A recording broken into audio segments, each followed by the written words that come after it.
Bienvenidos a la SAN, bienvenidos, bienvenidas a la SAN. Estamos a 1 o 2 minutos, pero siempre tratamos de ser puntuales. Y así que en 2 minutitos estamos comenzando. Gracias a todos.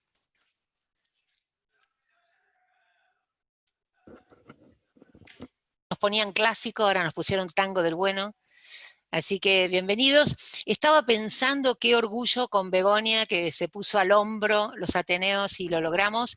Estamos desde el año pasado con la idea de tener un Ateneos de la Sociedad Argentina de Nutrición, y nos pareció que esto era la oportunidad, porque nos está pasando algo único, histórico, y tenemos gente capaz que nos va a contar una experiencia. Y pensando en Ateneos, uno empieza a buscar cómo aparece la idea del Ateneo, y el Ateneo, yo no sabía, la diosa Atenea, la diosa romana Atenea, era la diosa del saber, así que los Ateneos tienen mucha historia. Primero fueron artísticos, después científicos, y hoy los Ateneos clínicos, bueno, sirven para muchas cosas, pero básicamente en la SAN queremos usarlos, y ustedes, los invitados de hoy, son nuestro orgullo, porque son los que dan el puntapié inicial para este tipo de experiencia en la SAN, y virtual, con lo cual doble mérito para ustedes. A mí se me ocurre que lo que nosotros queremos en un punto es interpelar la práctica profesional, que siempre viene bien, en un ámbito de interdisciplina, y la van a ver acá en acción, y por otro lado, de alguna manera, generar mayores competencias o desarrollar competencias en aquellos que no tienen la experiencia hospitalaria en ese área, que en este caso es el área del manejo de pacientes con COVID-19. Así que bueno, ya los dejo, no lo voy a hacer largo, ya los dejo con la licenciada Begonia Sugasti. Ella es nada más y nada menos que la vicepresidenta del Congreso Argentino de Nutrición, que ustedes saben que cambió de fecha, y va a ser en noviembre del 2021, parece que falta mucho, pero cuando nos damos vuelta Begonia ya es. Y por supuesto está a cargo de esto porque ella es la encargada de la Sociedad Argentina de Nutrición del área de socios. Así que todos los reclamos y los pedidos, canalícenlo a través de ella, que va a tratar de conformar, porque lo que queremos en SAN es estar y hacer lo que a ustedes como sociedad les interese hacer. Así que ya los dejo con Begonia, muchísimas gracias. No, yo simplemente agrego el agradecimiento de Mónica, les doy la bienvenida. La verdad que nos pone muy contentos inaugurar este espacio, que seguramente es un espacio va a ser un espacio de compartir y de enriquecimiento.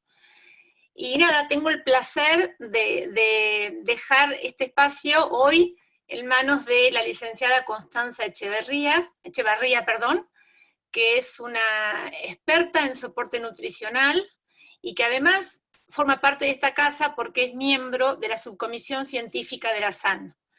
Así que bueno, lo dejo en manos de Connie, que va a presentar y va a coordinar el caso clínico de hoy. Bueno, muchas gracias, gracias a todos, gracias a la comisión directiva, gracias a la sección de socios, a Begonia, que bueno, es un trabajo constante, una dedicación que puedo dar fe. Muchísimas gracias, Bego, por este espacio, que espero que sea una buena experiencia hoy, y a partir de hoy surjan muchos más. El día de hoy nos reúne un caso de mucha actualidad, por supuesto. Quisimos abordar el soporte nutricional, el soporte nutricional y la interdisciplina en el manejo del paciente con COVID en estado de cuidados intensivos. También para reforzar un poco el área de soporte nutricional y dar el espacio. Ya se habló de metabólicas, el abordaje o el eje metabólico del COVID en la científica de la semana pasada. Y bueno, en este encuentro queríamos reforzar el cuidado del paciente crítico con COVID y el soporte nutricional. Para eso invitamos a que nos cuenten su experiencia, pues son profesionales en manejo cotidiano con estos pacientes, a un equipo justamente interdisciplinario. Está con nosotros y va a estar a cargo de la presentación del Ateneo el doctor Ignacio Romero. El doctor es coordinador general de la unidad de terapia intensiva del Sanatorio Güemes, y por supuesto es médico especialista en terapia intensiva por la Sociedad Argentina de Terapia Intensiva y la Universidad de Buenos Aires. Está también con nosotros la doctora María del Pilar Quevedo. Pilar es médica por la Universidad de Buenos Aires, especialista en clínica médica y especialidad también en la especialidad universitaria en nutrición. Es experta en soporte nutricional por la Asociación Argentina de Nutrición Enteral y Parenteral. Ella es staff del Servicio de Nutrición en el Hospital de Clínicas y en la unidad de soporte nutricional del Sanatorio Güemes, y es coordinadora clínica de la unidad metabólica y de cirugía bariátrica del Centro 100. Y para completar la interdisciplina también está con nosotros la licenciada Julia Rodríguez Bugueiro.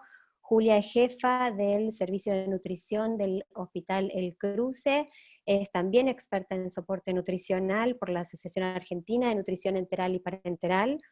Es docente de la carrera de Medicina en la Universidad Arturo Jauretche, y es coautora del capítulo justamente de soporte nutricional en paciente crítico con patología pulmonar del libro de la Sociedad Argentina de Terapia Intensiva.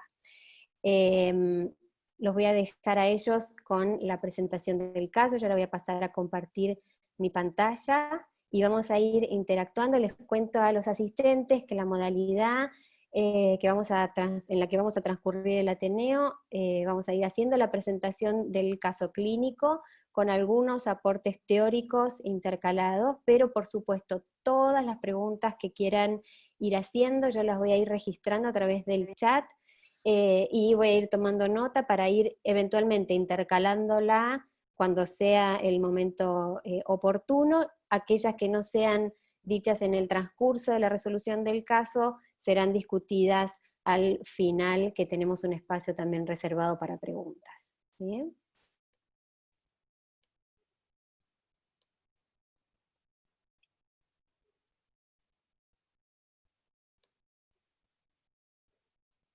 Aquí estamos. Dejo en referencia de presentación del caso a la doctora María del Pilar Quevedo. Bueno, hola a todos, buenas tardes. Muchísimas gracias por la invitación. La verdad que es una propuesta más que novedosa para la SAN, y la verdad que es un tema, como decías, Constanza, y incluso Begoña y Mónica, extrema actualidad, y que también nos permite aprender mucho de un área que hasta ahora para nosotras era conocida en general, pero las particularidades de este virus nos hizo plantear algunas situaciones controvertidas. En este caso, vamos a empezar a presentarlo a nuestro paciente. Es un varón de 34 años, deportista, hacía actividad deportiva recreativa, de profesión médico.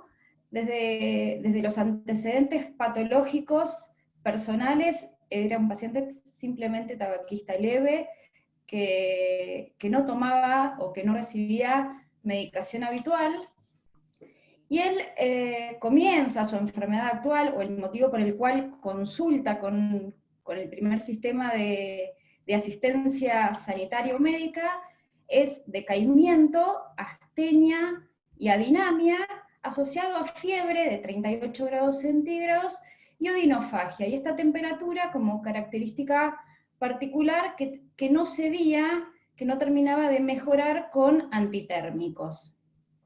A ver si puedo pasar yo. No, ahí está. En este contexto, el paciente termina consultando en un sistema de emergencias, por lo cual lo internan. A los 2 días, a los 3 días de inicio de los síntomas, pero a los 2 días ingresan a esta institución, y este chico, joven, sano previamente, desde el punto de vista imagenológico, se le constata una neumonía de base derecha, motivo por el cual empieza tratamiento antibiótico para una neumonía de la comunidad, y no se hace, a pesar de su antecedente como médico, no se lo trata como una neumonía intrahospitalaria, y comienza con oseltamivir. A ver si ahí seguimos. A ver, Coti, si puedes pasar vos. Ahí está. Ahí está. a las 48 horas, esta evolución en esta otra institución hace que avance la semiología respiratoria y ya comienza a presentar signos clínicos y síntomas de mayor gravedad. El paciente comienza con disnea en clase funcional 2, y acá sí comienza a desaturar al aire ambiente, haciendo que el paciente requiera gradualmente mayor concentración de oxígeno. En este contexto, estando con una máscara reservorio, el paciente empeora claramente su gasometría y lo derivan, ahí se convierte en nuestro paciente porque lo derivan a nuestra institución, donde ingresa a la terapia intensiva el día 14 de abril, a los 5 días de haber comenzado su primer síntoma, pero ingresa lúcido, en buen estado general, requiriendo esta máscara reservorio de oxígeno, pero ventilaba espontáneamente. Se le hace, en el sanatorio se le hace la primera tomografía de tórax, y en este contexto ya, en muy poco tiempo, el diagnóstico es una neumonía bilateral, enfermedad COVID positiva. Recordemos que el COVID es la enfermedad, la infección es por el SARS-CoV-2, pero se considera enfermedad a la COVID. Y dentro de los scores de ingreso en el sanatorio, el paciente tenía scores de relativo bajo riesgo, pero ya tenía una neumonía bilateral. Inmediatamente la evolución desde el punto de vista respiratorio es bastante tórpida. En menos de 24 horas nuestro paciente evoluciona con insuficiencia respiratoria aguda, y en este contexto se decide la intubación orotraqueal y la conexión a ventilación mecánica invasiva. Agrega inestabilidad hemodinámica. Este paciente no responde desde su punto de vista hemodinámico a la resucitación con fluidos, motivo por el cual se instaura ya el inicio del tratamiento con vasopresores o vasoactivos con noradrenalina. Fíjense que esta categoría, ya estamos en un paciente con un shock séptico. El concepto de shock hace que sea refractario a la expansión o a la resucitación con fluidos y el requerimiento de vasoactivos, y este shock séptico, el foco es respiratorio, a punto de partida de esta neumonía bilateral grave, COVID positivo, con falla hemodinámica. Entre el día 3 y el día 6 la inestabilidad hemodinámica se mantiene, pero lo que agrega a esta neumonía severa o esta neumonía bilateral grave es una PAFI en descenso, lo que nos hace interpretar al paciente con un síndrome de distrés respiratorio del adulto grave. Fíjense la gravedad y la torpidez con la cual evoluciona este paciente con el diagnóstico ahora de síndrome de distrés respiratorio, hace que comience el primer ciclo de intervención, después va a explicarlo el doctor Romero, donde se cambia el supino por el prono, el paciente se lo prona por un ciclo de 24 horas, intentando de esta manera optimizar su ventilación y su oxigenación. Ya en este día 6, el paciente recibe transfusión de suero de convalecientes. Ya finalizando la primera semana, esta semana donde la injuria de este paciente es severísima, y consideremos que era un paciente sano, evoluciona con falla multiorgánica a la respiratoria y a la hemodinámica que tenía. En el día más 7 de internación agrega falla hepática, y posteriormente, el día 8, suma al cuadro para completar todo el impacto que genera esta infección viral grave, falla renal. Entonces, nos encontramos con esta progresión. Fíjense, es un paciente que ingresó desde el punto de vista clínico en buen estado general, comenzando con el primer órgano blanco de afección, que fue el respiratorio, la vía aérea superior, la odinofagia, y el síndrome de distrés respiratorio en su máxima expresión de gravedad. Primer impacto que tuvo fue el impacto hemodinámico, con esta inestabilidad refractaria a resucitación y requerimiento de vasoactivos, y esta es la evolución que les comentaba para el día 7. El paciente hace afectación hepática. Fíjense que para el día 6 y 7 el valor de transaminasas en este chico casi llega a 300 de TGO y casi 200 de TGP, Y finalmente agrega, este último día, el deterioro de la función renal, que hasta ese momento no era un paciente con deterioro del ritmo diurético franco, pero sí con un gran compromiso desde el punto de vista bioquímico. Esto es lo que nos demuestra en la práctica el COVID grave y el COVID crítico, ¿no? Esta progresión que incluso nos lleva a plantearnos si esta injuria tan grave es solamente falla multiorgánica o eventual lo que se conoce como síndrome hemofagocítico asociado al COVID. Cuando nosotros lo seguimos desde el punto de vista metabólico, este paciente que desde el punto de vista multiorgánico veíamos esta falla tan severa, y no podemos dejar de pensar que era un chico joven y previamente sano, nos encontramos esta evolución bioquímica que nos permite interpretar esta inflamación sistémica tan grave, el impacto metabólico y claramente el factor pronóstico. Proteína C reactiva ultrasensible se hace en el sanatorio debido a que es bastante poco sensible y específica en estos pacientes, solamente tenemos el valor de ingreso. Consideren que el punto de corte es menor a 4, este paciente tenía 217 unidades de proteína C reactiva, pero fíjense acá los 3 valores que nosotros seguimos como marcadores de impacto metabólico y el factor pronóstico que tiene la hipoalbuminemia, no como marcador nutricional, sino como marcador pronóstico de mal pronóstico en estos pacientes, y además esta hiperglucemia. Cuando uno va viendo y cuando uno avanza en esta evolución, fíjese que este impacto de casi 4000 de ferritina, que es lo que separa un poco esta tormenta citoquímica tan severa que generan estos pacientes, lo asociamos con una caída en la albúmina muy marcada, un 1.1 de albúmina plasmática, y fíjense la hiperglucemia de estrés. Acá esta hiperglucemia que nosotros seguimos, un cachito para atrás, esta hiperglucemia que nosotros vemos tanto en estos pacientes tan graves, nos pone en evidencia 3 o 4 cosas. Primero, el nivel de la injuria de la gravedad que tiene este paciente.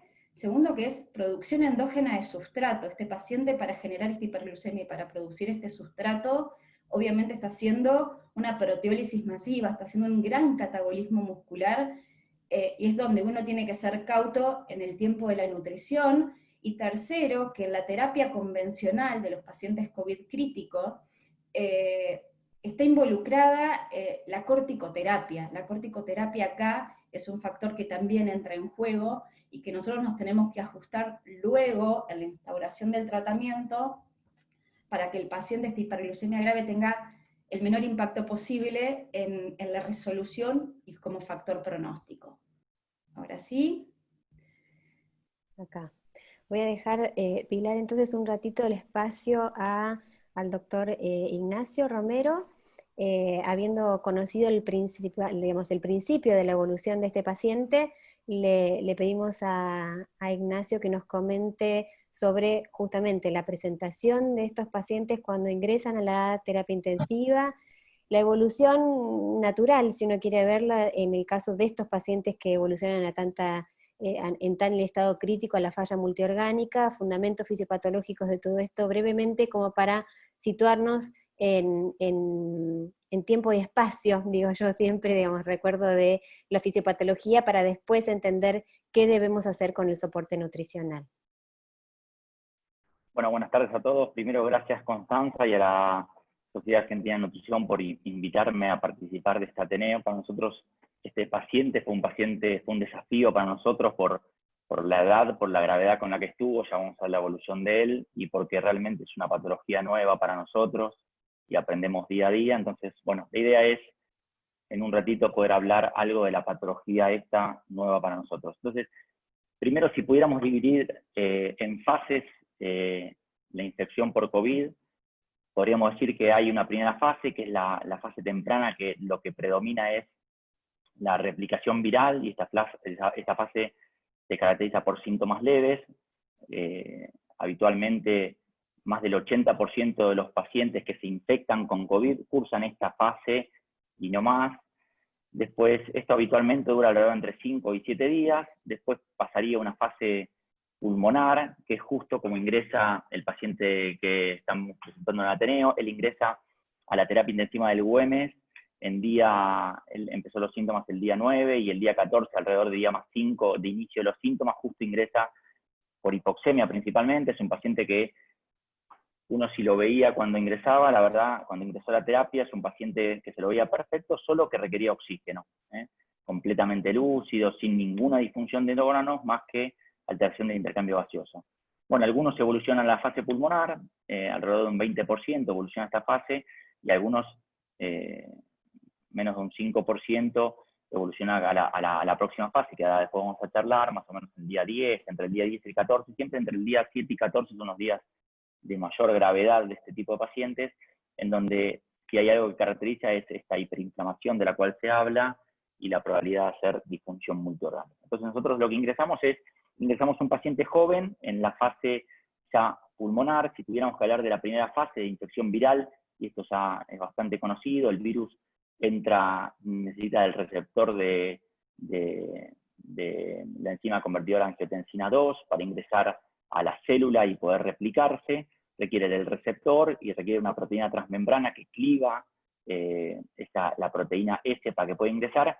Y una de las cosas que hay que entender es que si bien el ingreso del virus es por vía respiratoria y está ampliamente extendida, este receptor de AC2 está por todos lados, está en células epiteliales de la vía aérea, células epiteliales del alvéolo, endotelio vascular, no solo del pulmón, sino que se vio que el receptor está en el endotelio vascular del cerebro, del corazón, del hígado, de los riñones, y en los macrófagos del pulmón. Entonces, el virus requiere de este receptor para poder ingresar en la célula en un primer momento por vía respiratoria. En el gráfico de abajo, lo que se muestra es la proteína S del virus, que es la que reconoce al receptor, tiene varios ligandos. Abajo se ve la unión del receptor de AC2 con el ligando, que es lo que es reconocido para poder ingresar a la célula.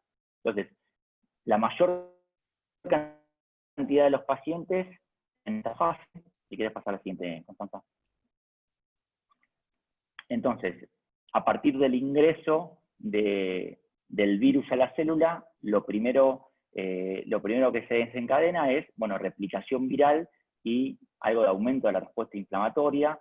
Este virus, como un montón de virus, tienen una característica que son citopáticos, es decir, crean destrucción de la célula a la cual infectan, y tienen esta capacidad que se llama piroptosis, que es la muerte celular programada con liberación de proteínas moleculares asociadas al daño, son estos DAMs, que estos DAMs son reconocidos por el organismo como sustancias extrañas, y lo que hacen es amplificar la respuesta inflamatoria. En un primer momento lo que hay es una respuesta inflamatoria local en el pulmón, que ya vamos a ver, después se puede generalizar y pasar a la fase de hiperinflamación. Pero en primer momento hay una respuesta inflamatoria local. En ese momento es donde se evidencia la linfopenia, y la linfopenia está dada principalmente muchas veces por afectación del virus a los linfocitos o por reclutamiento de linfocitos del vaso sanguíneo al alvéolo pulmonar y disminución de linfocitos en sangre. La mayoría de los pacientes, como comentaba, quedan en esta fase. Los pacientes que tienen una buena respuesta inmunológica, lo que hacen es, bueno, generar anticuerpos que pueden neutralizar e inactivar el virus, y algunos presentan algo de inflamación con requerimiento de oxígeno a bajas dosis. Más del 80% de los pacientes se quedan en esta fase. Ahora, hay un porcentaje, un 20% de los pacientes, que puede evolucionar esta primera fase de infección viral a la fase pulmonar. Y si tuviéramos que decir por qué se caracteriza la fase pulmonar, bueno, porque la respuesta inflamatoria local empieza a aumentar, se exacerba, y lo que hay predominantemente es vasodilatación, leak capilar, que es salida de líquido desde el intravascular al alvéolo, y aumento de reclutamiento de leucocitos y de mediadores de la inflamación. Es decir, es en esta fase donde se empiezan a generar citoquinas y se arma lo que se llama un círculo vicioso de respuesta inflamatoria exacerbada, en donde, si vemos el gráfico de abajo, dan todas las características que tiene el distrés pulmonar agudo, que es, bueno, edema pulmonar de característica inflamatoria, con generación de membranas hialinas, y esto ya está visto que en las necropsias de los pacientes con COVID-19, el pulmón, cuando se estudia el pulmón tiene las características de un distrés, membrana arealina y daño alveolar difuso. Por lo cual, en esta fase el paciente evoluciona al distrés respiratorio agudo, que es realmente como nos ingresa a nosotros el paciente que estamos presentando. En un primer momento él ingresa, el día 14 ingresa con experimento de máscara de reservorio, con buena mecánica ventilatoria, por el momento estaba algo taquipneico, estaba claro que él estaba hipoxémico. A las 24 horas, ya el día 15, vemos que por aumento del trabajo respiratorio, vemos que por momentos empeoraba la oxigenación hasta requerir máscara de reservorio. En ese contexto requiere ventilación mecánica, vamos a ver después la placa. Entonces, pasar a la siguiente si querés. Entonces, y esto es importante, ¿por qué la anterior, ¿por qué se caracteriza la hipoxemia que tienen estos pacientes? ¿Puedes pasar a la anterior, Constanza? Ahí está. Entonces, y esto es sumamente importante porque la primera causa de distrés, es decir, o la hipoxemia que nosotros vemos secundaria al distrés, está dado principalmente por shunt y por patología por alteración BQ. Y en estos pacientes ya se viene hablando hace mucho y se vio que una de las cosas que tienen es, hoy por hoy, los individuos los que tenemos es un mecanismo de compensación de la hipoxia que se llama vasoconstricción pulmonar hipóxica, que lo que quiere decir que en aquellas zonas del pulmón donde se altera la ventilación, ¿qué hace el organismo? El organismo lo que hace es disminuir la llegada de sangre a esa zona del pulmón para priorizar el flujo sanguíneo hacia zonas menos dañadas, y de esa forma, si una parte del pulmón se ventila mal, que no se perfunda correctamente, que también se perfunda mal, y priorizar la perfusión de las zonas indemnes. Bueno, esto está bastante claro. En estos pacientes se vio que este mecanismo de compensación, los pacientes que evolucionan a la fase pulmonar y que empeoran, es un mecanismo que tienen dañado, y no solo eso, sino que cuando el virus se une al receptor AC2, lo que genera es una disminución de expresión de esta enzima, y lo que hace la enzima AC2, lo que hace es clivar la angiotensina 2 y pasarla a angiotensina 1,7.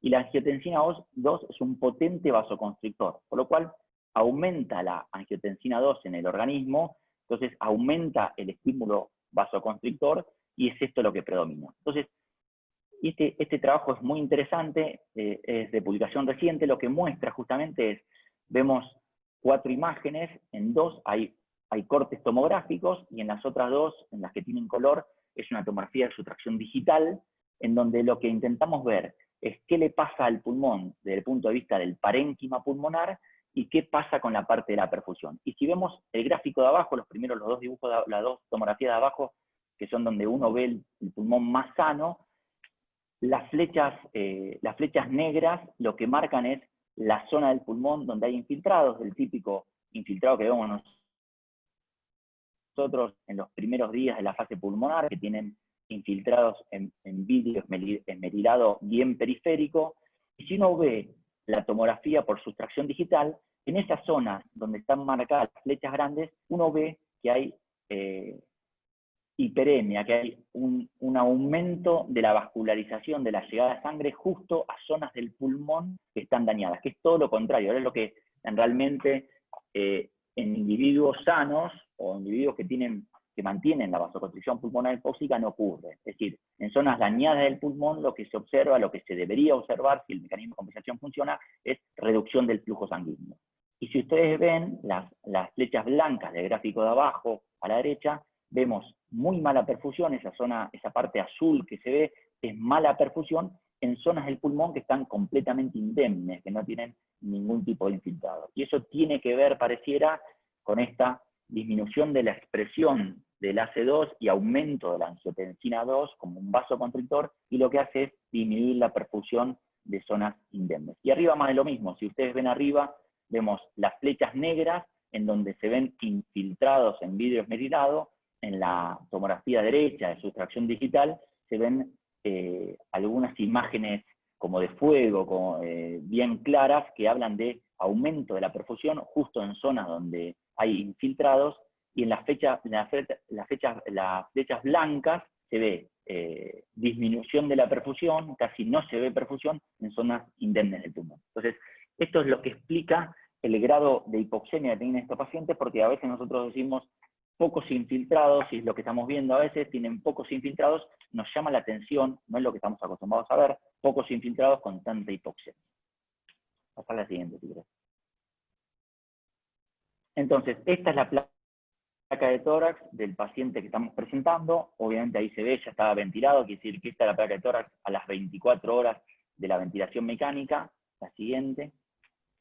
Y lo que explica el equipo de Gattinoni, y esto también es muy interesante, él muestra, este es un mismo paciente antes de ventilarlo, el gráfico, la tomografía de arriba es 48 horas antes de la ventilación mecánica, y el gráfico de abajo es 2 días después de haberlo ventilado. Entonces, lo que él muestra es que este tipo de pacientes se presentan con dos patrones, con un patrón en donde lo que tienen es una complacencia más alta, o una baja lactancia, es decir, son pulmones poco rígidos, que no es lo habitual que vemos nosotros en el distrés, y después, si el paciente se lo deja ventilar espontáneamente, en donde meta mucho volumen, porque probablemente la poca sensación de disnea que tienen en un primer momento estos pacientes es, como tienen pulmones muy complacientes, pueden meter mucho volumen, el aumento del volumen que meten en el pulmón a una frecuencia respiratoria elevada, que es lo que vemos nosotros antes de ventilarlos, genera daño pulmonar, se llama daño pulmonar autoinducido, y vemos el otro patrón, que es el tipo H, en donde son pulmones ya con muchos más infiltrados, mucho más rígidos, y quizás más difíciles de ventilar o que requieran más PIP para abrirlos. Es decir, esto es dos fenotipos que probablemente sea una misma evolución. Este es un mismo paciente, extubado y luego de ventilarse, son dos fenotipos distintos, una misma evolución, y es mucho de lo que vemos nosotros en la terapia intensiva. Si bien este patrón, este tipo de patología muestra la definición de Berlín de distrés respiratorio, tiene todo lo que conlleva la definición de Berlín, hay algo que no forma parte de la definición de Berlín, y que es que nosotros vemos distrés respiratorio con esta patología con pulmones muy poco rígidos, muy fáciles de ventilar. La siguiente. Entonces, después si pasa la fase pulmonar, bueno, o en el medio de todo esto lo que hay es esta fase, que es la hiperinflamación y lo que hablan de tormenta de citoquinas. Nosotros nos pareció que este paciente que estamos presentando, él ingresa en día 5 a la terapia intensiva, está 2 días, a las 24 horas de ingresar lo ventilamos, el día 6, y a las 72 horas de ventilarlo es cuando el paciente realmente vemos que hace un pico de ferritina, empeoramiento de la oxigenación, y hay que hacerle decúbito prono. No es un paciente que hicimos decúbito prono en un primer momento, apenas lo ventilamos, sino que lo hicimos 72 horas después, y pareciera que esto es lo que le pasó, que el paciente desarrolló una gran respuesta inflamatoria, y si tuviéramos que decir asociada a qué está, bueno, hay activación endotelial, ahora vamos a ver, esta patología se asocia a trombosis, hay un estado de hipercoagulabilidad, y todo esto conjunto lleva a la disfunción multiorgánica que caracteriza en los pacientes que evolucionan mal.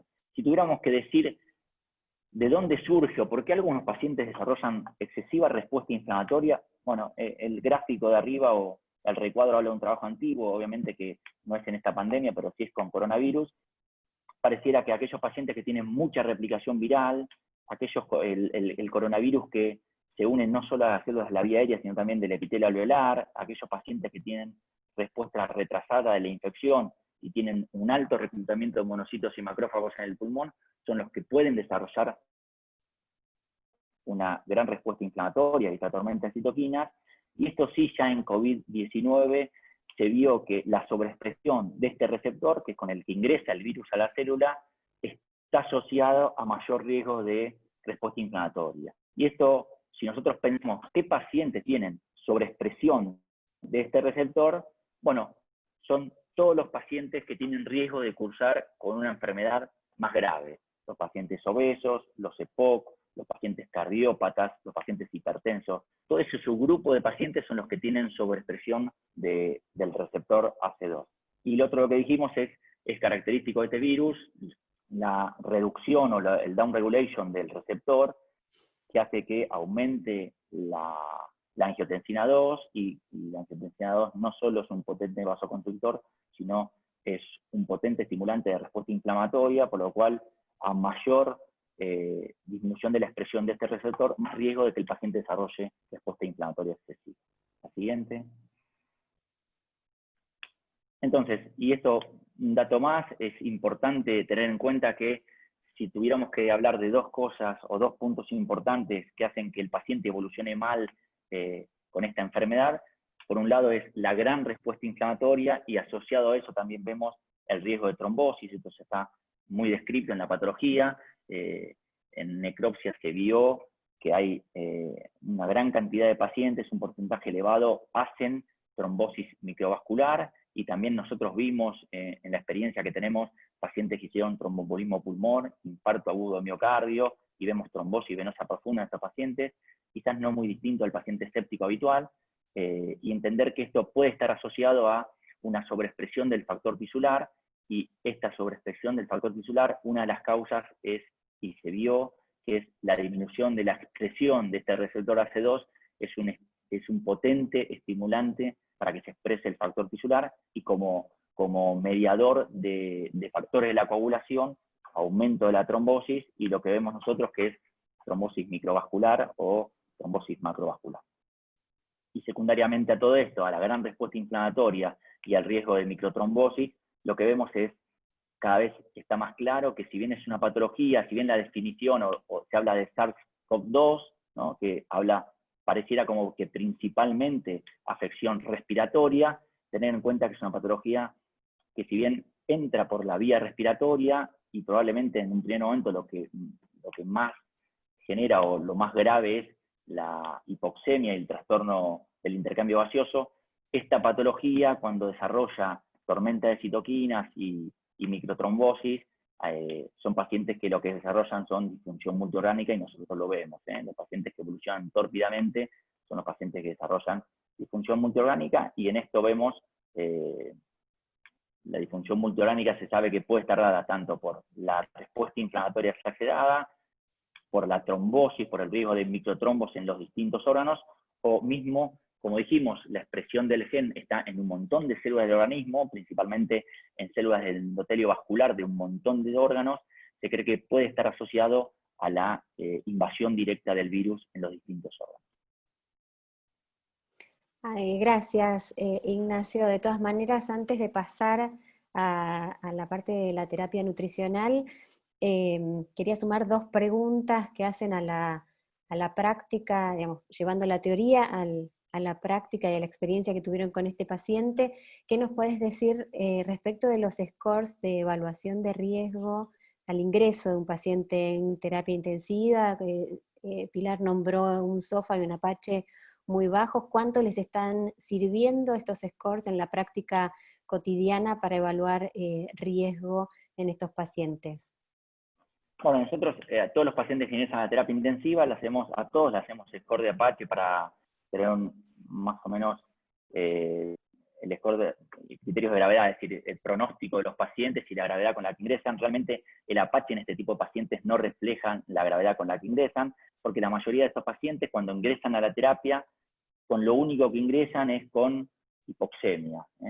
Por lo cual, nosotros tenemos de alrededor de 50 pacientes ventilados que tuvimos COVID-19, tenemos un Apache promedio bajo, alrededor de 10 o 12 puntos de Apache. Si uno ve la mortalidad predictiva para ese Apache, es una mortalidad baja, alrededor de 15% de mortalidad, y no es lo habitual lo que vemos en estos pacientes cuando se los ventilan y evolucionan con disfunción multiorgánica. Por lo cual, el Apache, nuestra experiencia es que pareciera que, como en otras patologías se vio, el Apache no predice o no refleja realmente la gravedad con la que ingresa el paciente. Y en cuanto al score de SOFA, que es un score de disfunción de órganos, donde nosotros evaluamos la disfunción de los 6 principales órganos del cuerpo, la mayoría de estos pacientes ingresan con valores de SOFA entre 3, 4, algunos que ingresan con plaquetopenia un poquito más alto, pero el SOFA está dado principalmente por el trastorno de la oxigenación. Lo que más nos interesa del SOFA es la evolución. Nosotros vemos con qué SOFA ingresa el paciente y interesa ver cómo evoluciona el paciente y si va agregando disfunciones de órganos. Esos son los que utilizamos nosotros. Hay un score que se está utilizando que es para ver síndrome hemofagocítico secundario. Realmente nosotros no lo utilizamos, a pesar de algunos marcadores los pedimos casi diariamente y los tenemos en la cabeza, pero en general no utilizamos el score en sí para definir si el paciente tiene o no un hemofagocítico. Bien, perfecto. Les repito al auditorio, si algunos se fueron sumando al ya iniciado el Ateneo, que recibimos preguntas y lo vamos a ir intercalando en el momento oportuno. Al momento, digamos, teníamos preguntas para el doctor Romero respecto de el manejo justamente del ingreso a terapia intensiva. Vamos a avanzar con lo que es la terapia nutricional, entonces especializada en estos pacientes con COVID en estado crítico. Le doy la palabra entonces a María de Pilar Quevedo. Buenísimo, bueno. Claramente la terapia nutricional especializada acá nos plantea varios desafíos, y lo primero que uno hace cuando un paciente ingresa, sea a una institución en salas generales o a una unidad de cuidados críticos, es hacer un diagnóstico nutricional. Acá hay algo que es importante aclarar dentro de lo que vamos a ver posteriormente, que es lo que hemos aprendido del COVID con respecto a el contacto con el paciente, y lo que se recomienda es reducir el tiempo de contacto del personal de salud con el paciente, que lamentablemente hace que el número de herramientas utilizables y maniobras que uno puede tener para con estos pacientes queden muy reducidas. En el caso del diagnóstico nutricional, como el paciente había ingresado a la terapia lúcido, el peso actual era el peso remitido y real por el paciente antes de su internación, eran 100 kilos con una talla de 1,85 m. Este índice nos daba 29,2, y acá va la primera aclaración, que era un paciente con una gran masa muscular. Nosotros, obviamente, los pacientes, en las internaciones hacemos screening con herramientas validadas para internación general, que ahora vamos a ver. El NRS 2002 le daba 2 puntos de bajo riesgo. Le hicimos el Nutric Score a este paciente también, que también era un paciente de bajo riesgo según el Nutric Score, y una valoración global subjetiva que era, el paciente venía con su ingesta habitual, no tenía pérdida de peso, y el estado nutricional previo a todo esto no había sufrido modificaciones. Sí cabe aclarar que el índice desde los scores o desde la clasificación de índice de masa corporal es un paciente con sobrepeso.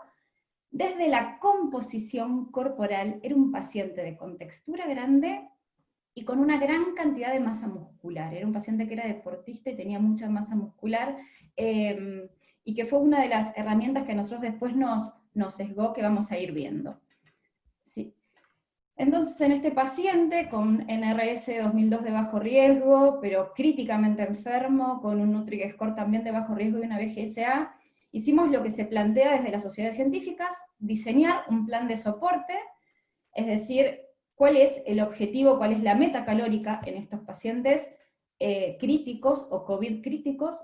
En este caso, el diseño era para 20 a 25 calorías por kilo de peso por día, nos daban el 2.000, 2.500.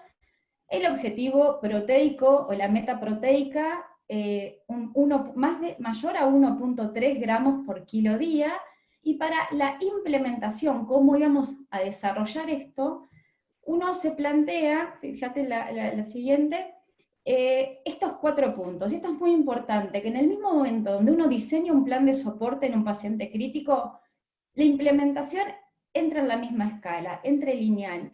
¿Cuándo iniciar? ¿Qué ruta seleccionar? ¿Cómo progresar? ¿Y cómo voy a llegar a la meta calórica? Son cosas que no pueden ser tomadas por separado, son cosas que desde el primer momento nosotros nos planteamos con este paciente. Entonces, aquí está el diseño que propusimos para él, para estos 100 kilos, 20 a 25 calorías por kilo de peso, con más de 1,3 gramos por kilo de peso actual, nos daba 130, 150, y tratamos de respetar en este contexto de la habilidad hemodinámica el inicio, el timing, la ruta gástrica, por lo menos se le colocó una sonda nasogástrica, y cómo se fue implementando.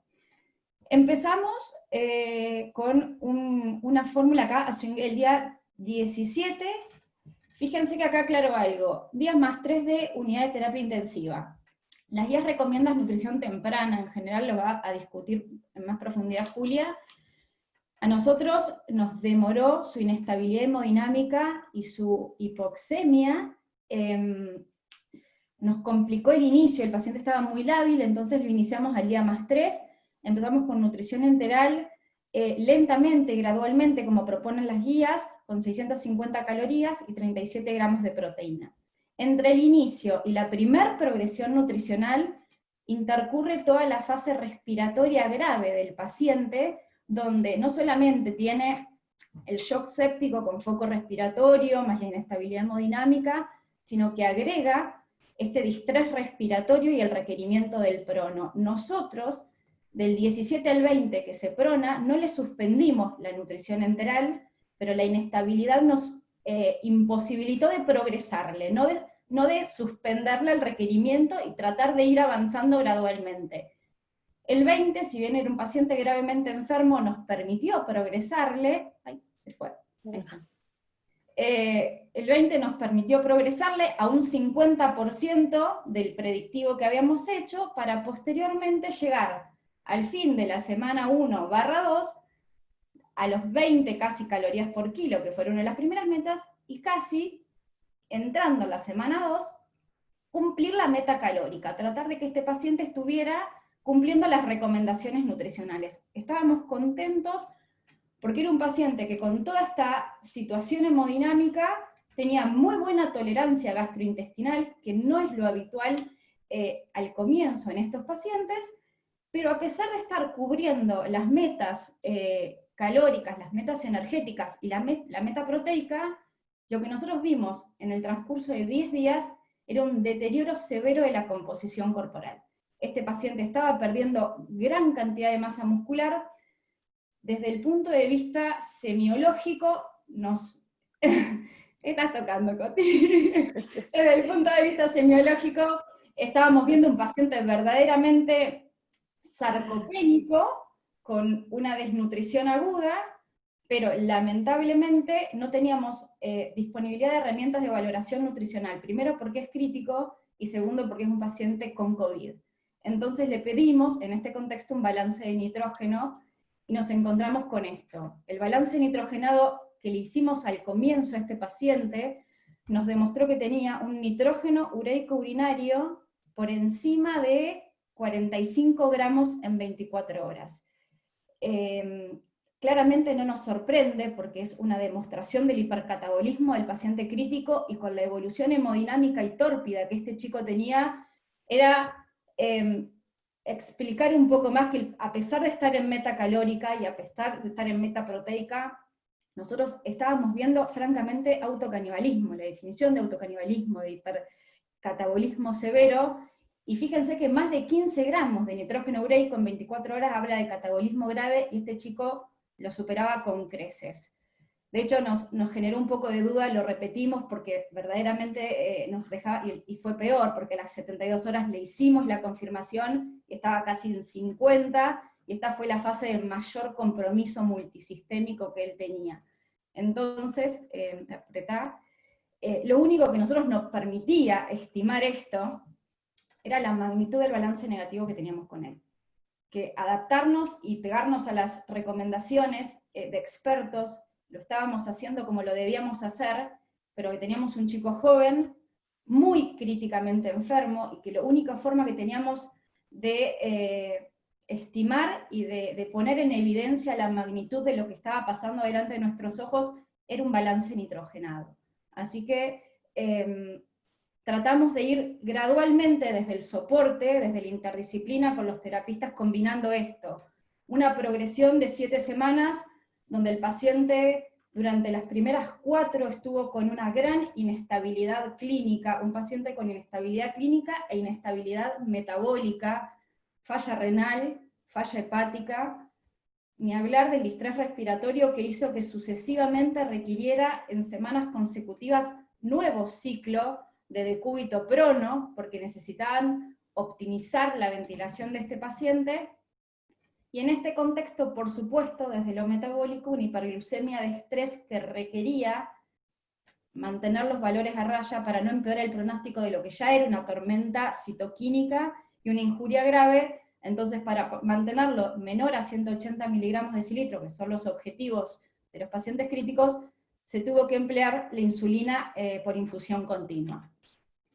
Esta es la evolución gradual del paciente, y el apoyo nutricional que acompañó, o la terapia nutricional, empezamos con una fórmula oligomérica, y acá Julia después va a profundizar.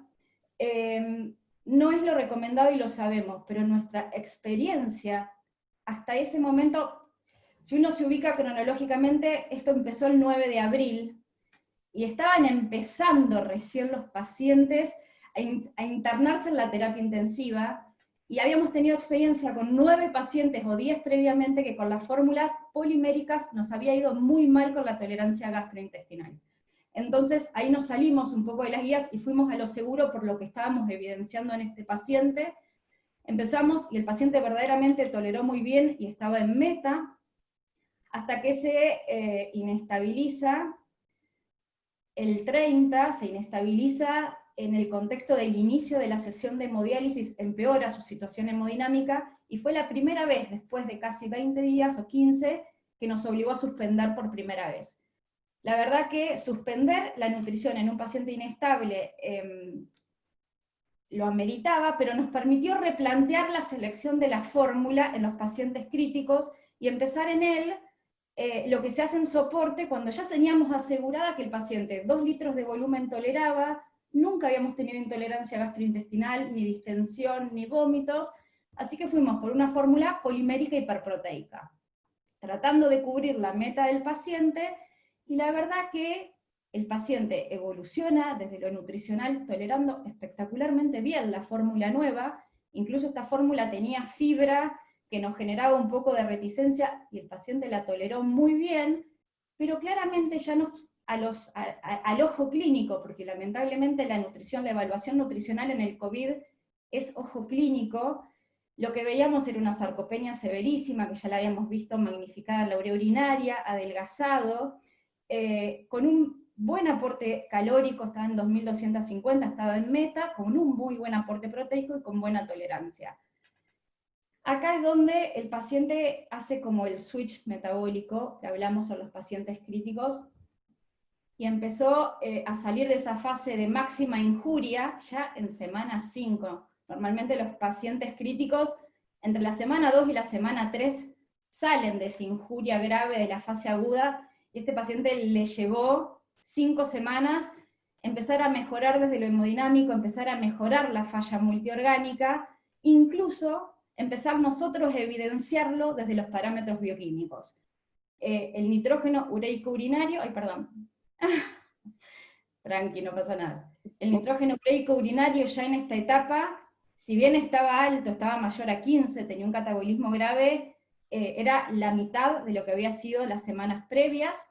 Los valores de glucemia plasmática se habían normalizado sin infusión continua de insulina, y parecía que había, en este ir y venir de este paciente desde el punto de vista clínico y metabólico, un no empeoramiento de la situación de la albúmina plasmática, que siempre lo recordamos que es un gran marcador pronóstico para nosotros en estos pacientes. Creo que ahí está. Ahí estamos. Bien, estos eran los puntos de discusión que le habíamos pedido a Pilar justamente que nos traiga un poco de la experiencia que abordaron con el paciente, y que reforzáramos un poquito con algo de teoría y de las guías y de la evidencia, el camino que siempre uno elige mirar cuando tiene que definir qué hacer con sus pacientes. Nuestras preguntas, al menos desde la coordinación, tenían que ver con las herramientas de screening nutricional en estos pacientes y la utilidad del balance nitrogenado, de no tener otra cosa, ¿no? También. Estaban preguntando a su vez en el chat a ver si había recibido nutrición parenteral este paciente en algún momento, y creo que ya que a lo largo a lo largo de la tenor no lo vamos a contestar, yo ya respondí que no lo recibió, pero si podíamos definir cuáles serían en este caso las indicaciones para que el paciente hubiera recibido nutrición parenteral, también te lo agradecería, lo puedas aclarar, Pilar. Claro, a ver, es muy importante destacar con respecto a los métodos de cribado o de screening, primero que no hay un gol estándar para un paciente en terapia intensiva. los métodos de cribado que se utilizan y que han demostrado que tienen valor predictivo elevado en mortalidad, no fueron diseñados para pacientes críticos, fueron diseñados para pacientes de la comunidad o pacientes hospitalizados, pero lamentablemente como no fueron diseñados específicamente para críticos, si bien tienen mucha utilidad, no fueron validados aún. El que sí fue validado porque fue diseñado para pacientes críticos es el Nutric Score. Pero, ¿qué ocurre con el Nutric Score? Las variables que tiene en cuenta el Nutric Score son muy sensibles en un paciente crítico porque tiene la edad, el SOFA, el Apache como scores pronósticos, la presencia de comorbilidades como marcador de riesgo, y se puede sumar o no la interleuquina, pero no incluye parámetros nutricionales. No incluye ingesta del paciente, pérdida de peso involuntaria, peso corporal o índice de masa corporal. Entonces, que correlacione mortalidad en un crítico es, desde las sociedades científicas fue extremadamente cuestionado, porque hay muchas variables en la mortalidad de un paciente críticamente enfermo. Entonces, para correlacionar la intervención nutricional con la mortalidad sin tener en cuenta parámetros nutricionales, queda como bastante descolgado. Sí, la valoración global subjetiva y el GLIM, que hoy en día se está utilizando, o por lo menos los criterios europeos fenotípicos y etiológicos, incluso si uno quisiera hablar de obesidad o sobrepeso, eventualmente este paciente tiene un índice de más de 25, que aunque tuviera una gran masa muscular y nosotros no pudimos medir, sí la podíamos estimar groseramente, y las tomografías se complican a los pacientes con COVID para esto, pero no hay scores validados. Entonces, lo que proponen los europeos para pensar en qué paciente es un paciente de riesgo de malnutrición, pasa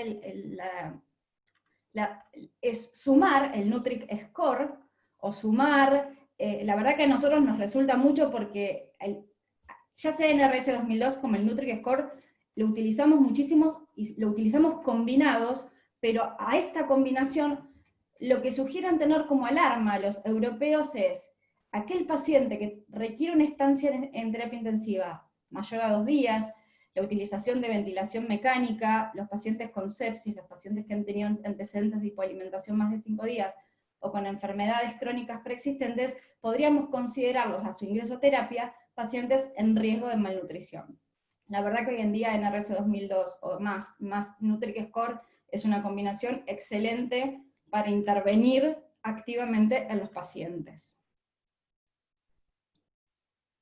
Y segundo, dentro de esta evaluación que nosotros tenemos, el cuestionamiento de la urea urinaria, que sería como el gran cuestionante en esta intervención. Esto es un ateneo clínico y da para debate, pero a nosotros lo que nos permitió la urea urinaria entre un paciente que estaba en meta, que nosotros teníamos un balance, estábamos cubriendo una meta calórica y una meta proteica, lo que estábamos midiendo en definitiva era la intensidad de la respuesta catabólica, y si a nosotros eso nos obligaba a tomar una conducta. Es decir, era el pronóstico nutricional de este paciente, y si sobre la meta y sobre los scores validados, si nosotros teníamos que ir por más, y eventualmente plantearlo, lo que las guías dicen que no, que es la sobrealimentación del paciente.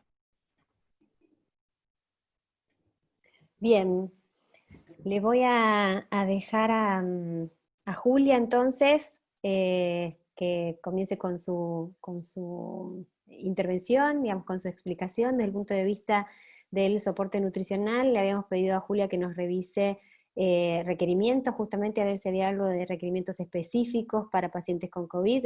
Hasta ahora habíamos hablado de requerimientos estándares, digamos, para el manejo de cuidado crítico de un paciente en soporte nutricional, pero por sobre todas las cosas, cuándo iniciar, cuándo cubrir, qué fórmulas utilizar, o sea, profundizar un poquito más acerca de la implementación. Julia.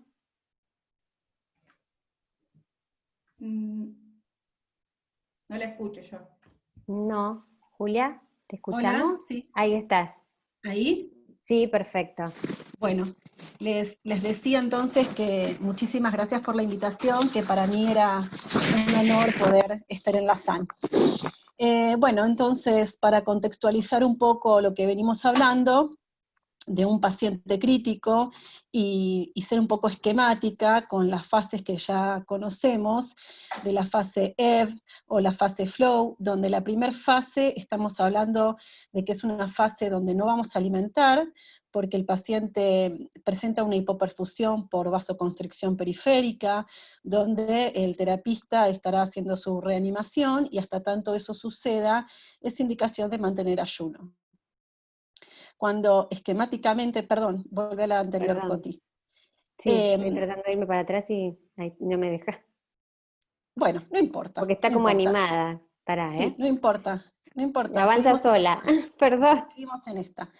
Entonces, lo que quería decir es que, digamos, lo que caracteriza al paciente crítico es el hipermetabolismo e el hipercatabolismo, ¿sí? Sobre todo el hipercatabolismo. Entonces, lo que tenemos que ver es que las metas a lo largo, las metas a alcanzar no han cambiado, son las mismas de hace mucho tiempo, de 20 a 25, alguna guía dice 30 calorías por kilo, y de 1.3 tal vez ese sea el único cambio, donde antes las guías estimaban el límite inferior en 1.2, pero ¿qué es lo que ha cambiado respecto de esto? Son las progresiones nutricionales. Los que hacemos terapia intensiva siempre solemos preocuparnos por alcanzar esa meta calórica prontamente, entendiendo que la deuda calórica va a afectar a nuestro paciente. Pero en las últimas guías CESPEN aparece este gráfico que a mí me parece muy interesante, donde destaca la primera semana del paciente crítico. Y dice que en esta primera semana de mucho catabolismo, de mayor catabolismo quizá, hay una fase aguda y una fase más tardía, ¿sí? Pero que destaca como importante a tener en cuenta. Sí, la siguiente. Entonces, teniendo en cuenta que, porque en Argentina son pocas instituciones que tienen calorimetría, y hacemos uso de las ecuaciones predictivas, tenemos que manejarnos de la siguiente manera. Pensar que en los primeros 1 o 2 días, como figuraba acá, de esta fase aguda del paciente crítico, tratar de infundirle el 30% como meta calórica, para recién después aumentar en el día 3 o en el día 4 al 70% de sus requerimientos, y después de la semana, recién pasada la semana, pensar en cubrir requerimientos. ¿Por qué destaco esto? Porque si uno tuviese calorimetría indirecta, sí, las guías establecen que uno al cuarto día puede estar cubriendo el 100%, pero la realidad es que en casi todas las instituciones nos manejamos con ecuaciones predictivas, entonces tenemos que empezar a pensar en que esa meta de 20 o 25 calorías por kilo la tenemos que estar cubriendo recién después de pasada la semana. Me interesa que veamos este gráfico de UpToDate, donde nos muestra que la BCO2 realmente de un paciente aumenta cuando el gasto metabólico basal casi que se duplica. Esto, bueno, la cita es vieja porque el estudio que demostró esto fue el de Talpers, donde antes, hace un tiempo, se planteaban controversias donde si la fórmula rica en hidratos de carbono, entendiendo que son los que van a producir mayor coeficiente respiratorio, podía modificar la BCO2 del paciente, quedó demostrado que es el exceso calórico el principal responsable del aumento de dióxido de carbono. Y esto no es menor, porque estamos hablando de un paciente con distrés respiratorio severo. La siguiente. Entonces, hablamos de esto, de un paciente con distrés respiratorio severo, con una gran cantidad de pacientes que son obesos, con lo cual el requerimiento calórico va a ser menor y el proteico va a ser mayor, donde tienen muchas altas dosis de propofol, son pacientes que para tenerlos bien sedados se utilizan mucho propofol y sabemos que eso tiene un aporte de calorías significativo. Entonces yo lo que siempre sugiero es que controlemos estrictamente lo que vamos a indicar por la nutrición enteral. Entonces, estar siempre en los límites más bajos me parece que nos da más seguridad, entendiendo además que ese peso muchas veces lo estimamos a ojo. Si el paciente entró lúcido y pudimos hacerle al menos un interrogatorio, bueno, pero si el paciente ni siquiera tenemos la chance y tenemos que arrancar iniciando cuánto le vamos a dar a ojo, que eso es un gran sesgo, me parece que sería mejor manejar los puntos de corte más bajo para no caer en esto de sobrealimentar, y además en esa sobrealimentación producir mayor liberación de dióxido de carbono y poder dificultar inclusive el weaning de los pacientes.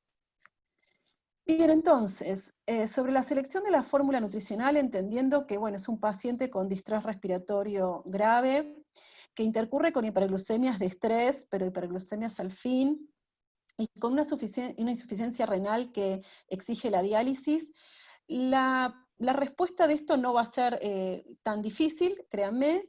La siguiente. Y la respuesta es fórmulas hiperproteicas. Primero, decirles que desde el distrés respiratorio hay un metaanálisis muy nuevo donde demuestra que todavía sigue siendo indicación, o sea, no es indicación de rutina utilizar fórmulas inmunomoduladoras. Se creía que tal vez el aportar omega 3 en esta enfermedad tan inflamatoria podía modular esa respuesta y mejorar la evolución de los pacientes. El último de los metaanálisis sigue sosteniendo que no se recomiendan de rutina utilizar estas fórmulas. En cuanto a la hiperglucemia, si bien puede existir alguna hiperglucemia, alguna fórmula que tenga mayor cantidad de proteínas, la verdad que las que comúnmente se utilizan son normocalóricas, y realmente hay que utilizar fórmulas hiperproteicas, y que la insuficiencia renal en diálisis no exige, ni hay evidencia para usar fórmulas específicas, ni restricción de proteínas. En todo caso, a lo mejor puede necesitar una restricción de volumen estos pacientes, pero las fórmulas hiperproteicas que tenemos nosotros en el mercado son además hipercalóricas. La siguiente. Entonces, a mí me interesa dejar en claro esto: sin una fórmula hiperproteica no se puede alcanzar los requerimientos. El tema de los módulos de caseinato de calcio, que a veces en las unidades de terapia intensiva que no pueden adquirir una fórmula hiperproteica se utilizan, en este caso no son operativas porque exigen mayor entrada del personal de enfermería o del personal médico, dado que el módulo de caseinato va a poder estar como máximo 4 horas colgado. Entonces, entiendo además que las proteínas pueden cambiar la evolución de nuestros pacientes críticos y que no representan un gasto mayor en una unidad de terapia intensiva. Me parece que tenemos que ser más consistentes o bueno, un poco más convincentes también, para que sea algo no de excepción, sino de rutina, encontrar en las unidades de terapia intensiva, e insisto, para poder dar un soporte nutricional adecuado, si no es imposible. Bien, sobre la nutrición en posición prono hay evidencia, les pongo abajo las europeas, las guías europeas de inicio de nutrición, donde realmente la posición prono no es una contraindicación formal para suspender o no iniciar directamente una nutrición enteral, y todas las guías COVID hablan de esto porque, bueno, como conducta médica se ha puesto un poco más en vigencia, si bien la posición prono no es nueva para ellos. Sugieren considerar el uso temprano de proquinéticos, monitorear, y en esto, bueno, monitorear no es fácil, mantener la cabecera en 20 a 30 grados, y algunas guías dicen mantener nutrición enteral a bajo goteo. Y lo puse tal cual porque la verdad que las que yo he leído no establecen algún goteo específico, entonces este bajo goteo no aclara si es la mitad, si es 10 mililitros, 21, etc. Pero bueno, sí, en esta situación amerita bajar el goteo. La próxima. Sí. Ah, bueno, perdón. Entonces, limitantes en la práctica diaria. La verdad que, entendiendo que no es una contraindicación formal, yo encuentro que es una de las principales limitantes que tenemos hoy, por lo menos en la terapia nuestra de nuestro hospital, porque son pacientes que cuando se ponen en posición prono, están 24 horas pronados, con lo cual durante esas 24 horas va a recibir un goteo que, a modo de sugerencia, yo siempre digo que entre el equipo de salud nos pongamos de acuerdo para que no sea esta libre interpretación. Nosotros hemos consensuado un goteo en nuestra terapia, y entonces durante todas esas 24 horas se mantiene un goteo, al usar fórmulas hipercalóricas, hiperproteicas, de 15 mililitros aproximadamente. Y nos hemos encontrado con pacientes que están 1, 2 y 3 días seguidos en posición prono sin poder progresar la nutrición. donde el supinar a los pacientes o pronarlos nuevamente pueden presentarse desplazamientos de sondas, y el control de la K108, que son cosas que están sumamente aceitadas en una terapia intensiva. En este contexto COVID nos ha pateado el tablero, porque bueno, han cambiado los protocolos también para controlar esas sondas, ya no se pueden ingresar 2 técnicos a controlarlas, necesitan la ayuda del enfermero que ya esté cambiado, etc. Entonces, las limitantes de la práctica diaria, yo lo que encuentro principalmente, por lo menos desde mi experiencia, que no tiene por qué ser la de todos, es que ha cambiado la dinámica de trabajo, una dinámica que ya había sido aceitada en un montón de cuestiones. Nos vimos alterado lo que ya, insisto, habíamos consensuado, y tuvimos que sobre la marcha volver a armar protocolos más interdisciplinarios, porque cada uno de los servicios, no solo terapia intensiva, diagnóstico, nutrición, etcétera, cambiaron su forma de trabajo. Entonces, bueno, eso es un poco lo que yo puedo aportar desde mi experiencia. Muchas gracias, Julia. Ahí están también sumando algunas preguntas del auditorio. Voy a dar un mínimo espacio a Ignacio, que estamos justísimos con el tiempo, porque queremos dar espacio a las preguntas, que es lo más enriquecedor de estos Ateneos, para que nos comente brevemente qué es lo que ocurre en el caso de que el paciente no tenga una salida pronta de ese estado de criticidad. Sí, bueno, lo que nosotros vemos, y esto lo vemos en la mayoría de los pacientes infectados, es decir, claramente en un primer momento, el paciente habitualmente dentro de los 14 días, los pacientes o se mueren rápido, o evolucionan favorablemente en un primer momento inflamados, o con algo de inmunodepresión, pero más o menos el día 14 nosotros vemos que son los pacientes que hacen el síndrome se llama síndrome persistente de inmunoinflamación e inmunodepresión, y catabolismo, que son los pacientes que continúan en la terapia después de 14 días y entran en un estado en el cual algunos pacientes se encuentran inflamados y vemos respuesta inflamatoria, el paciente no le encontramos infecciones, pero siguen inflamados, y otro grupo de pacientes muchas veces entran, se inmunodeprimen, y son los pacientes que continuamente se están sobreinfectando, y por eso no podemos darles de alta a la terapia intensiva. Eso ocurre a partir de más o menos del día 14, y lo diagnosticamos, bueno, viendo marcadores de inflamación, aumento de catabolismo proteico, descenso de peso, hipoalbuminemia, bueno, todo lo que venimos viendo. Bien.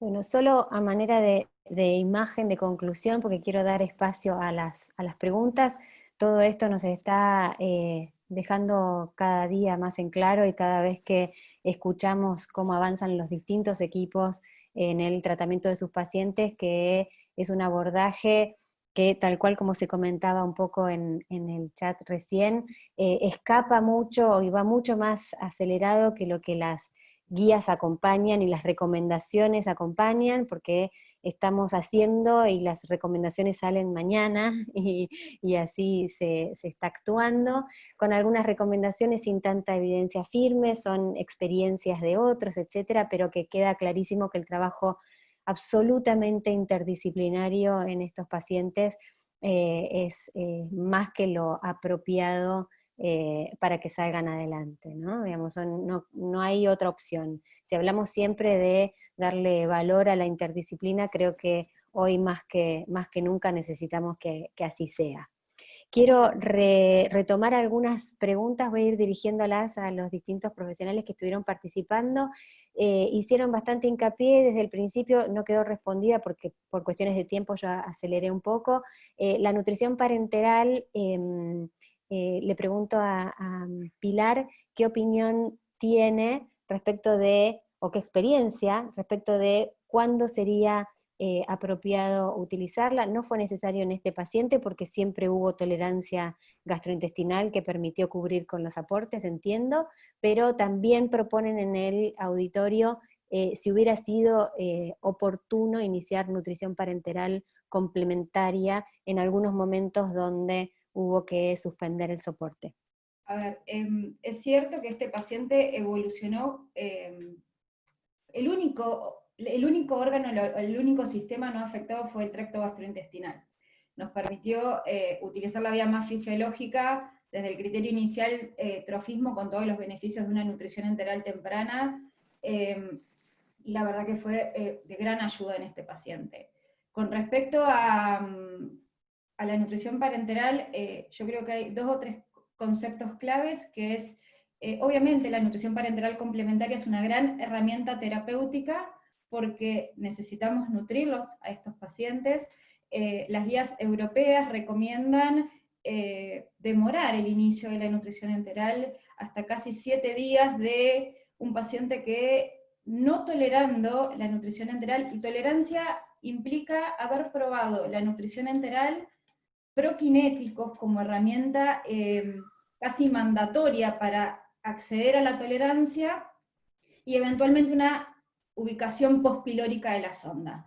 Entonces, habiendo pasado esas 3 instancias, que en estómago el paciente no tolerase, que con prokinéticos como plan B no tolerase, y con una sonda postpilórica tampoco fuera posible, sí la nutrición parenteral es una herramienta de gran valor, pero yo creo que acá hay un concepto, primero no hacer daño, ¿no? Entonces creo que el ojo clínico ahí, la individualización, si el paciente claramente no tenemos forma de nutrirlo, tenemos aval científico por guías internacionales y nacionales que nos permiten claramente nutrir al paciente a través de una vía endovenosa, preferentemente central. Son pacientes que los accesos periféricos en críticos no los utilizamos, no lo obtienen, y terminamos complicando la situación clínica general. Ahora, obviamente no sobrealimentar, y el criterio que manda es la hipoalimentación permisiva mientras esté en injuria grave, y el capítulo B o el plan B es el PICS, o este síndrome de respuesta crónica del paciente crítico crónico, y eventualmente la tercera etapa, que sería una etapa de convalescencia o rehabilitación. Sí son herramientas que utilizamos, y las utilizamos para cubrir el requerimiento calórico del paciente, sí. Bien. Ignacio, ¿el paciente estuvo en la terapia cuántos días finalmente? 100. El paciente estuvo, sí, 99 días en la terapia intensiva, tuvo 90 días en el respirador. El día 90 lo pudimos desvincular, tuvo varios días de respirador, le canulamos, y el día 99, por suerte le di alta de canulado, ventilando espontáneamente. Nos mandamos a un centro de rehabilitación para rehabilitar la parte motora principalmente. Bien, o sea que, claro, está un síndrome de inflamación persistente en este paciente y muy dinámico.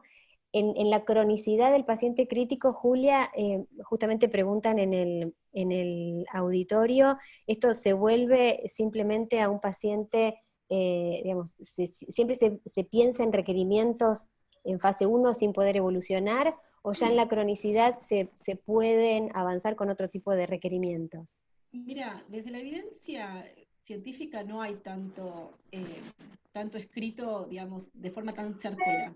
Lo que en mi experiencia yo suelo hacer es siempre mantener el aporte proteico alto, por arriba de 1.3, pero tal vez cuando estamos hablando ya de ese paciente prolongado, ¿no? Crónico prolongado, es tal vez aumentarle un poco más las calorías, no mantenerlo en 20 o en 25, sino ya se puede estar buscando un 27 calorías, 28 calorías. Es algo, digamos, desde lo científico, lo que estoy diciendo, digamos, poco sustentado, ¿no?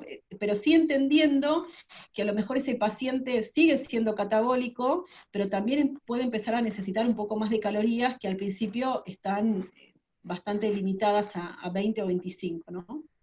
Bien. Y hablaste mucho de fórmulas, de tipos de fórmulas. Otra de las preguntas del auditorio es saber si hay algo de evidencia. Entiendo que en COVID no, pero bueno, si sabes de algo nos puedes informar respecto del uso de fórmulas con proteína de suero para modular el estado inflamatorio en este tipo de pacientes. Bueno, digamos, hay estudios pequeños no son grandes estudios, pero que sí que se empieza a entender a la calidad proteica como otro pilar a echar mano en los pacientes críticos que además tienen un daño gastrointestinal de mayor o de menor repercusión, pero lo tienen. Entonces está resultando interesante ver como otra estrategia, tener en cuenta que no todas las proteínas se terminan aprovechando en el cuerpo, o sea, su biodisponibilidad no es la misma, y en eso hay estudios a favor de las proteínas del suero que logran ser más efectivas, entendiendo que su biodisponibilidad es mayor respecto de otro tipo de proteínas. Entonces, los estudios son chiquitos y uno no puede decir que digamos, se tendría que tener un ensayo controlado, bien hecho, pero me parece que es una estrategia interesante para echar mano, entendiendo que en lo crítico también se ve afectado el intestino, ¿no? Perfecto, sí, es muy habitual. Ahí ya están chateando como locos en el chat, no alcanzo el ritmo de preguntas y se responden, es genial. Pero traigo a referencia, por si alguien no está siguiendo el chat, hacen mucho hincapié respecto del dosaje de vitamina D y si hay, justamente en caso de deficiencia, que puede ser habitual en estos pacientes, si hay algo de evidencia de suplementación. Uso. ¿Sí? No, No sé no hay si evidencia. Ignacio, Pilar, bueno, ¿quién? Sí, Julia. por ahí ¿quién? Pilar, si quieren. En Bien. realidad, los estudios que hay con vitaminas y las recomendaciones, digamos, la guía la que más se ha expedido en función de esto es la guía europea, y con respecto a las vitaminas menciona vitamina D, vitamina C y vitamina A, para hacer una especie de comparativo con lo que son otros tipos de infecciones virales, donde se había evaluado previamente que la mala evolución de pacientes con infecciones por influenza, parainfluenza, bronquitis y sarampión, en los pacientes con previo déficit tenía peor evolución respiratoria y hemodinámica, pero desde las recomendaciones formales, ya sean americanas o europeas, no se recomienda la terapéutica con dosis suprafisiológicas o supraterapéuticas con vitaminas. Por supuesto que el paciente, antes de ingresar a la terapia o en terapia intensiva, si uno le documenta la deficiencia vitamínica, deberá tratársela, pero no hay una recomendación específica con respecto a dosis supra con impacto en el outcome del paciente a nivel vitaminas y elementos traza. Bien. Preguntas para el doctor Ignacio Romero. Son dos en una, si me permitís. Es cómo realizar el diagnóstico de certeza, si consideraron en este paciente, bueno, salió con, por supuesto, su COVID positivo, pero si consideraron otra patología como para hacer algún diagnóstico diferencial que hubiera perpetuado todo este desencadenamiento de falla multiorgánica rápida, y cuándo aconsejar la terapia anticoagulante. Nosotros, este paciente ya cuando ingresa a la terapia ingresa con el diagnóstico COVID positivo, pues estuvo 48 horas ingresado en otra institución, se ingresa con el diagnóstico. Obviamente que en estos pacientes él tenía una tomografía bastante característica por el tipo de infiltrados. Independientemente de eso, nosotros a todo paciente con insuficiencia respiratoria lo cubrimos primero como un paciente con neumonía aguda de la comunidad. En ese momento, porque vi una de las preguntas si le habíamos dado Remdesivir, creo que preguntaron, ¿no? En ese momento él había recibido, en ese momento dábamos hidroxicloroquina y la combinación de lopinavir más ritonavir, que en este momento ya no estamos dando, ¿no? Remdesivir no está autorizado en este momento darlo.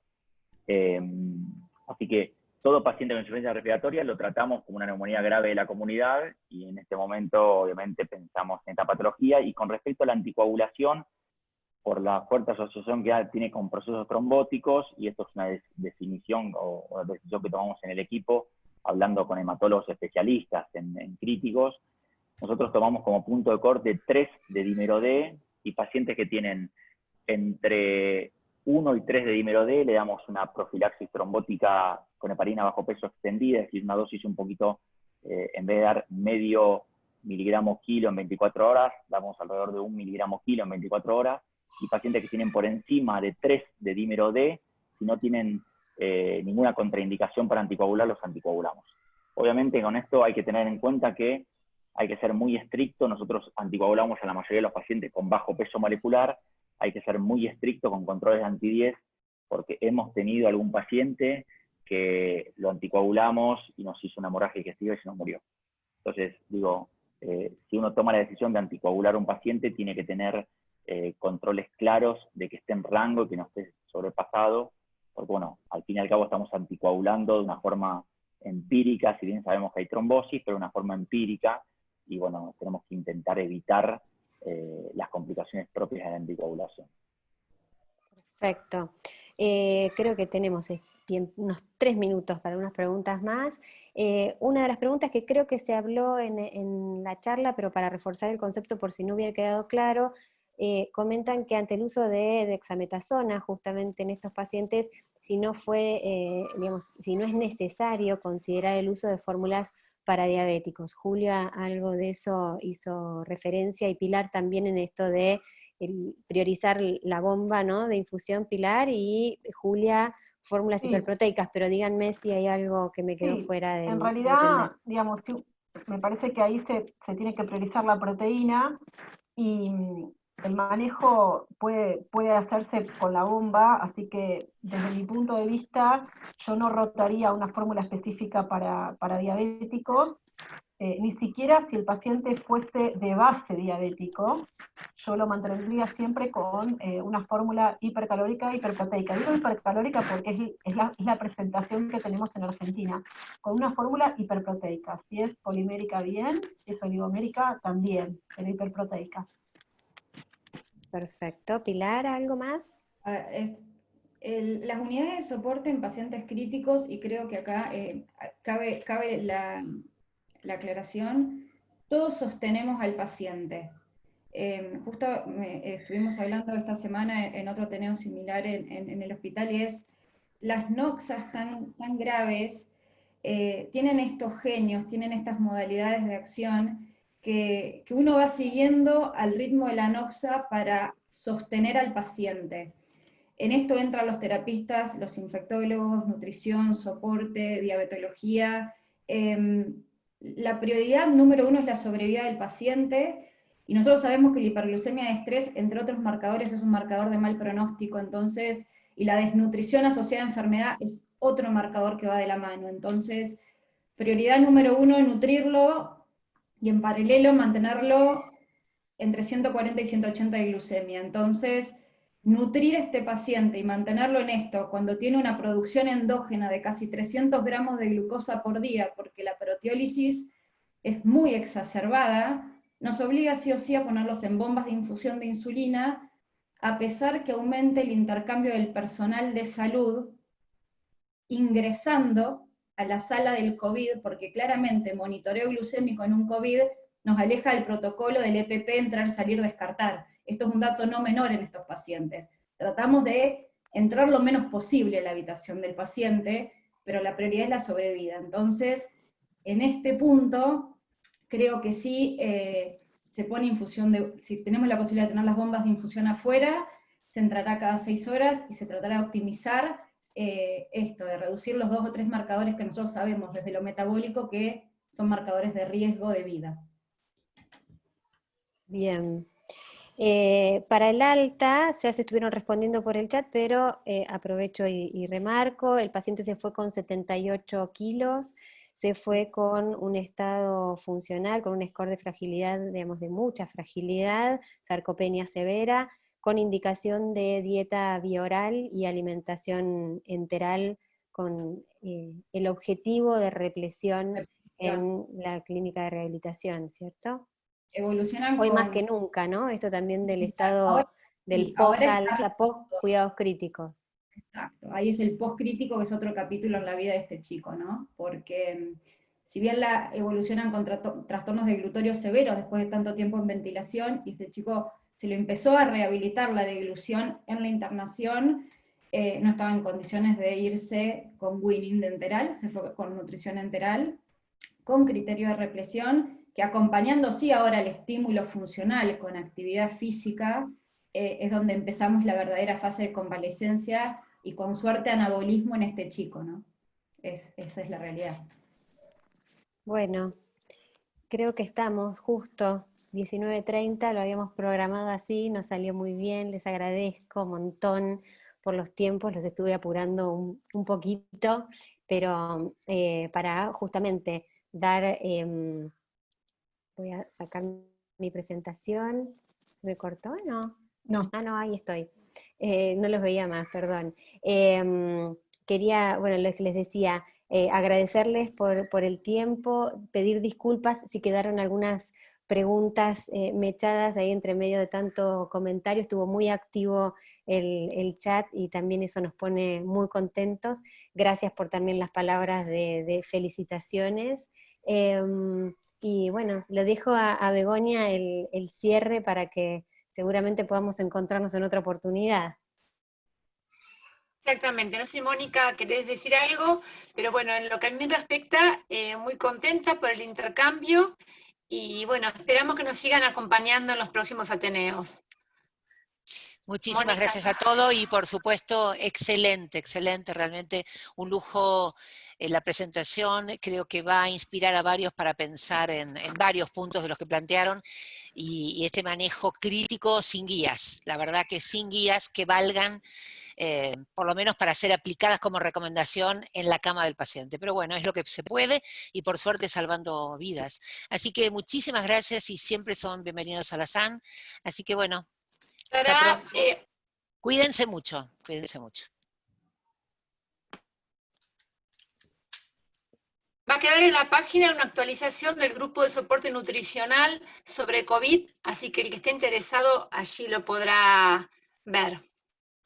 Sí, agradecemos a la doctora Pilar Quevedo por su aporte, así que lo van a tener disponible en la web de la SAN. Un placer, gracias. Gracias a vos, Pilar. Gracias a todos. Buenas noches. Muchas gracias.